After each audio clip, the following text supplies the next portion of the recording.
Welcome to a video series on social work in Singapore. Do note that the content from this series takes reference to the Singaporean context and may not be wholly applicable in the context of your home. Feel free to pause and take notes. If you have any questions, feel free to leave them in the comments below and I'll answer them as best as I can.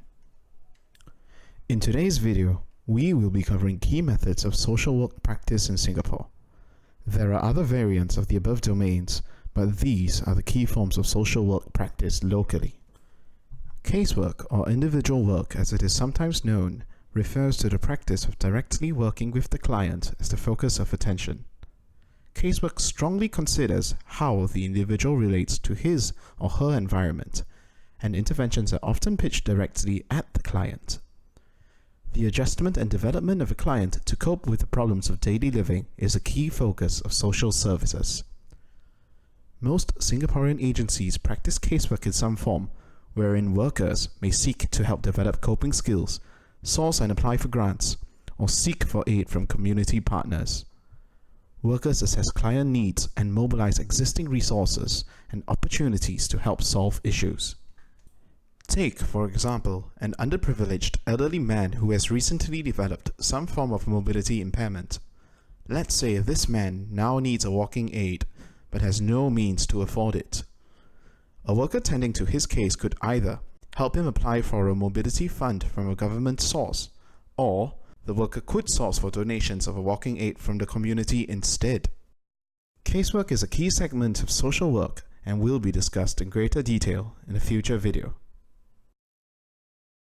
Family work sits somewhere between casework and group work. Rather than viewing the individual as the center of attention, the family is treated as the locus of attention. Often, casework will involve family work at some level. The family system could serve as a key resource, or may be a great hindrance in working towards the client's well-being. Care is taken to examine the relational dynamics of the family, and interventions may then be focused on dysfunction within the family system rather than with any individual part thereof. Following our earlier example, the worker, rather than appealing to other agencies to fulfill the client's needs, could attempt to enlist the aid of the family to be more involved. If there is some form of strained relationship between the elderly man and his children, perhaps some form of counseling is in order. This method of intervention is typically geared towards more long-term sustainable strategies that allow for clients and their family systems to develop new precedents and strategies to stay afloat in society. Group work refers to a goal-directed activity with small treatment and task groups which aim to achieve needs or solve tasks. Interventions take place at both across the group or for individuals in a group setting. There are many types of groups. However, we shall be mainly concerned with task groups, groups that seek to achieve a common goal or perform a task, and with treatment groups, a group that has an inherently therapeutic nature and allows for the meeting of socio-emotional needs. In a task group, for instance, participants may be expected to create or accomplish something by the end of their prescribed number of sessions. This can be a useful way to mobilize resources in the community to help accomplish goals at the community level, or could even be a means to provide opportunities for clients to interact and to create social links. A community arts or music group can fulfill the above purposes and have been proven to be impactful. A treatment group, in contrast, often has no explicit productive outputs, but instead provides a platform for participants to seek support, education, therapy, growth, or the chance for socialization. Support groups remain one of the most commonly portrayed forms of treatment groups in the media, and with good reason too. A setup wherein participants are given the space to speak without judgment and seek for validation or advice does go a long way to help meet socio-emotional needs. We will discuss group work in greater detail in a future video. Beyond group work, we have the macro-level intervention in social work, community work. Community work is concerned with whole communities and neighborhoods, organizations, and with policy.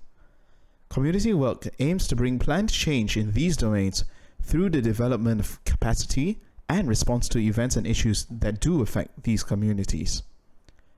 Communities are the sum of several social units that perform a social function relevant to meeting needs on a local level.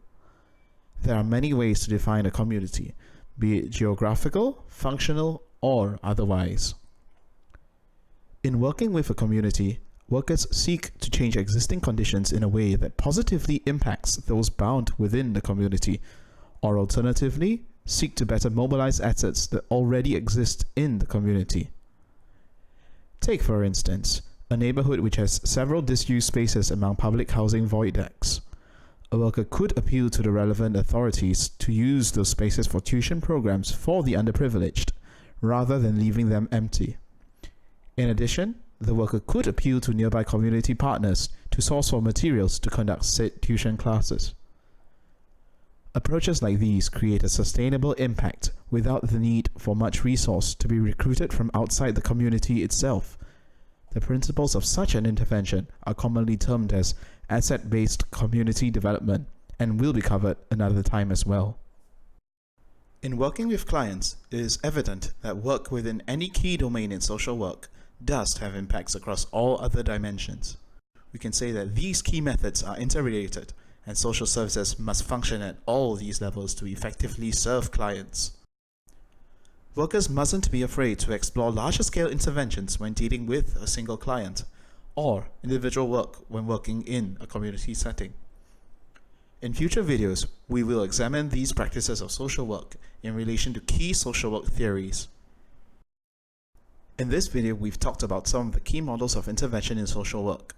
While this list is not exhaustive, I do hope you guys have gained some insight into social work practice. Do let me know what you guys would like to learn next in the comments below. Do help me out by dropping a like. Thank you guys and have a great day.